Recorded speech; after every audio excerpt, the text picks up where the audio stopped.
السلام علیکم خواتین و حضرات، آج ہم سورہ بقرہ کی آیات 40 تا 41 تک کی تفسیر بیان کریں گے۔ آپ لوگوں نے ویڈیو کو فل دیکھنا ہے۔ اعوذ باللہ من الشیطان الرجیم، بسم اللہ الرحمن الرحیم۔ یا بنی اسرائیل اذکروا نعمتی التی انعمت علیکم واوفوا بعہدی اوفی بعہدکم وَإِيَّايَ فَارْهَبُونِ وَآمِنُوا بِمَا أَنزَلْتُ مُصَدِّقًا لِمَا مَعَكُمْ وَلَا تَكُونُوا أَوَّلَ كَافِرٍ بِهِ وَلَا تَشْتَرُوا بِآيَاتِي ثَمَنًا قَلِيلًا وَإِيَّايَ فَاتَّقُونِ۔ اے بنی اسرائیل، تم میری وہ نعمت یاد کرو جو میں نے تم پر انعام کی، اور تم میرا عہد پورا کرو، میں تمہارے عہد پورے کروں گا، اور مجھ ہی سے ڈرو، اور اس کتاب پر ایمان لاؤ جو میں نے نازل کی، جبکہ وہ اس کتاب کی تصدیق کرنے والی ہے جو تمہارے پاس ہے، اور تم اس کا سب سے پہلے انکار کرنے والے نہ بنو، اور تم میری آیتوں کو تھوڑی قیمت میں نہ بیچو، اور مجھ ہی سے ڈرو۔ بنی اسرائیل کو اسلام قبول کرنے کی ترغیب۔ اللہ تعالی بنی اسرائیل کو اسلام میں داخل ہونے اور حضرت محمد صلی اللہ علیہ وآلہ وسلم کی پیروی کرنے کا حکم دیتے ہوئے، اور ان کے باپ اسرائیل یعنی اللہ کے نبی حضرت یعقوب علیہ السلام کے ذکر سے ان کے شوق کو ممیز لگاتے ہوئے فرماتے ہیں کہ اے اللہ کے فرما بردار اور برگزیدہ بندے کے بیٹو، تم بھی حق کی پیروی کرنے میں اپنے باپ کی طرح ہو جاؤ۔ یہ ایسے ہی ہے جیسے آپ کہتے ہیں اے سخی کے بیٹے، تم بھی اپنے باپ کی طرح سخاوت کا مظاہرہ کرو، اے بہادر کے بیٹے تم بھی بہادروں کو دعوت مبارزت دو، اے عالم کے بیٹے تم بھی علم حاصل کرو۔ اس کی ایک مثال یہ بھی ہے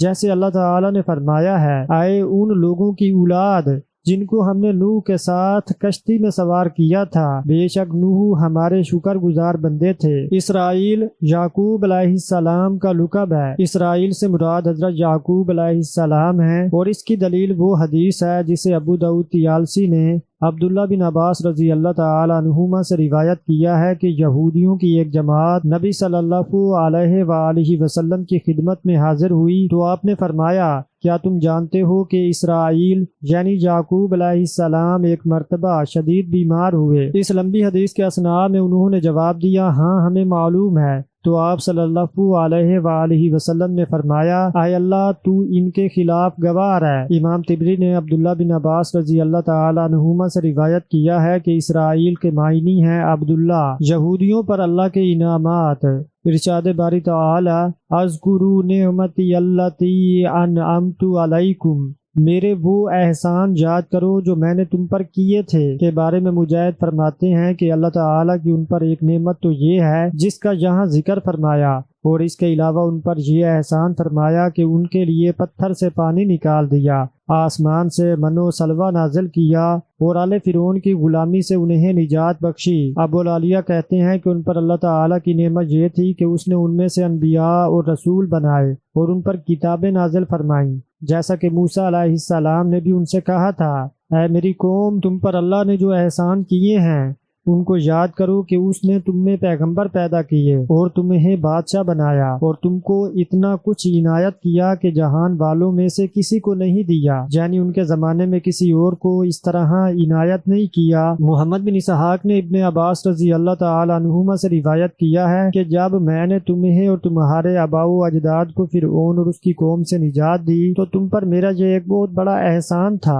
یہودیوں کو ان کے عہد و پیمان کی یاد دہانی، وَأَوْفُوا بِعَہْدِي أُوفِ بِعَہْدِكُمْ، اور تم اس عہد کو پورا کرو جو تم نے مجھ سے کیا تھا، میں اس اقرار کو پورا کروں گا جو میں نے تم سے کیا تھا، یعنی تم اس عہد و پیمان کو پورا کرو جو میں نے تم سے لیا تھا کہ میرے نبی حضرت محمد صلی اللہ علیہ وآلہ وسلم جب آئیں تو تمہیں ان پر ایمان لانا اور ان کی تصدیق کو اتباع کرنا ہوگی، اور میں اپنے عہد کو پورا کروں گا کہ ان بوجھوں اور توقوں کو اتار دوں گا جو تمہارے گناہوں کی وجہ سے تمہاری گردنوں میں پڑے ہوئے ہیں۔ حسن بصری رحمۃ اللہ علیہ فرماتے ہیں کہ اللہ تعالیٰ کے عہد کا ذکر حسب ذیل آیت کریمہ میں ہے، اور یقیناً اللہ نے بنی اسرائیل سے عہد لیا اور ان میں ہم نے 12 سردار مقرر کیے۔ پھر اللہ نے فرمایا کہ میں تمہارے ساتھ ہوں، اگر تم نماز پڑھتے اور زکوٰۃ دیتے رہو گے اور میرے پیغمبروں پر ایمان لاؤ گے اور ان کی مدد کرو گے اور اللہ کو قرض حسنہ دو گے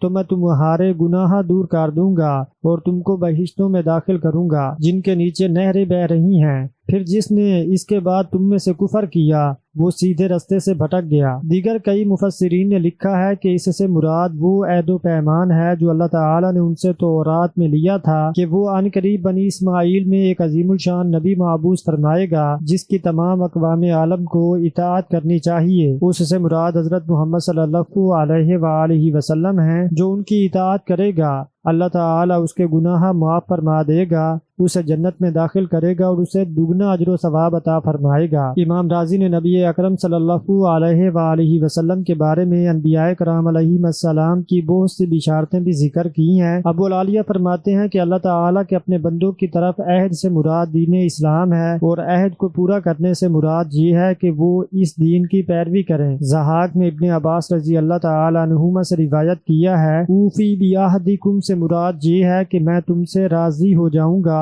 اور تمہیں جنت عطا کروں گا۔ ارشاد باری تعالی وَإِيَّايَ فَارْهَبُونَ، اور مجھے ہی سے ڈرتے رہو۔ یہ ابو العالیہ سودی ربی بن انس اور قتادہ رحمہ اللہ علیہ کا قول ہے، جبکہ ابن عباس رضی اللہ تعالی عنہما کا اس کے بارے میں قول یہ ہے کہ مجھ سے ڈرو کہ میں تمہیں بھی اس قسم کے عذابوں میں مبتلا نہ کر دوں جس طرح کے عذابوں میں قبل ازیں تمہارے آباء و اجداد کو مبتلا کیا تھا، اور مسخ وغیرہ کے ان عذابوں کو تم خوب جانتے ہو۔ یہ گویا ترغیب سے ترہیب کی طرف انتقال ہے۔ اللہ تعالی نے ترغیب و ترہیب کے دونوں انداز میں انہیں دعوت دی ہے تاکہ وہ حق کی طرف رجوع کر لے، رسول اللہ صلی اللہ علیہ وآلہ وسلم کی اتباع کریں اور قرآن سے نصیحت حاصل کریں۔ قرآن نے جن باتوں سے منع کیا ہے ان سے اجتناب کریں، جن کا حکم دیا ہے انہیں بجا لائیں، اور قرآن نے جو خبریں دی ہیں ان کی تصدیق کریں۔ اللہ تعالیٰ جسے چاہتا ہے سیدھے رستے کی ہدایت عطا فرماتا ہے، اسی لیے فرمایا ہے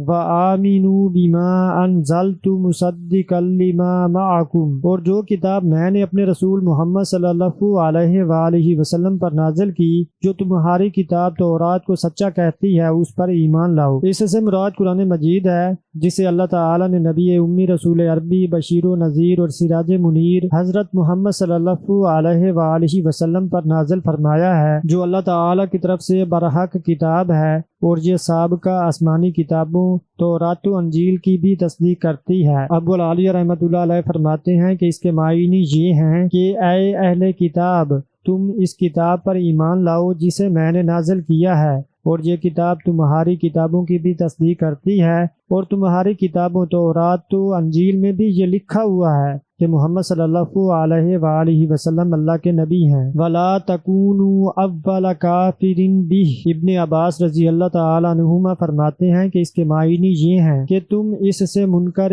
اول نہ بنو، کیونکہ تمہارے پاس وہ علم ہے جو دوسروں کے پاس نہیں ہے۔ ابو العالیہ فرماتے ہیں کہ تم محمد صلی اللہ علیہ وآلہ وسلم کے ساتھ کفر کرنے والے پہلے لوگ نہ بنو، یعنی آپ کی بعثت کے بارے میں سننے کے بعد اہل کتاب میں سے تم منکر اول نہ بنو۔ ابن جریر نے اس قول کو پسند کیا ہے کہ بھی کی ضمیر کا مراجعہ قرآن ہے کیونکہ اس سے پہلے اسی کا ذکر ہے۔ یہ دونوں قول ہی صحیح ہیں کہ اس کا مراجعہ قرآن بھی ہو سکتا ہے اور سابق قرآن بھی، کیونکہ یہ دونوں لازم و ملزوم ہیں، اس لیے کہ جو قرآن کا منکر ہو وہ صاحب قرآن حضرت محمد صلی اللہ علیہ وآلہ وسلم کا بھی منکر ہے، اور جو حضرت محمد صلی اللہ علیہ وآلہ وسلم کا منکر ہو وہ قرآن کا بھی منکر ہے۔ اول کافرین بھی، یعنی بنی اسرائیل میں سے منکر اول، کیونکہ کفار قریش اور دیگر بہت سے عرب ان سے پہلے منکر ہو چکے تھے، اس لیے مراد یہ ہے کہ بنی اسرائیل میں سے تم پہلے منکر نہ بنو۔ یہود مدینہ بنی اسرائیل میں سے وہ پہلے لوگ تھے جنہیں قرآن نے مخاطب کیا، لہٰذا ان کے کفر کے معنی یہ تھے کہ وہ اہل کتاب میں سے پہلے کافر ہیں۔ ارشاد باری تعالی وَلَا تَشْتَرُوا بِآيَاتِي ثَمَنًا قَلِيلًا کے معنی یہ ہیں کہ میری آیات کے ساتھ ایمان اور میرے رسول کی تصدیق کے عوض دنیا اور اس کی لذتوں کو حاصل نہ کرو، کیونکہ یہ سب قلیل اور فانی چیزیں ہیں۔ وَإِيَّايَ فَاتَّقُونِ، ابن ابو حاتم نے طلق بن حبیب سے روایت کیا ہے کہ تقوی یہ ہے کہ تم علی وجہ البصیرت، اللہ کی رحمت کی امید سے اس کی اطاعت بجا لاؤ اور اللہ کے ڈر کی وجہ سے اس کی نافرمانی ترک کر دو، اور وَإِيَّايَ فَاتَّقُونِ، اور مجھ ہی سے خوف رکھو کہ معنی یہ ہیں کہ اللہ تعالیٰ انہیں دیدہ و دانستہ حق چھپانے، حق کے خلاف ظاہر کرنے اور رسول اللہ صلی اللہ علیہ وآلہ وسلم کی مخالفت کرنے پر سرزنش کر رہا ہے۔ تو آج کی ویڈیو میں اتنا ہی، ملتے ہیں جی اگلی ویڈیو میں، تب تک کے لیے اللہ حافظ۔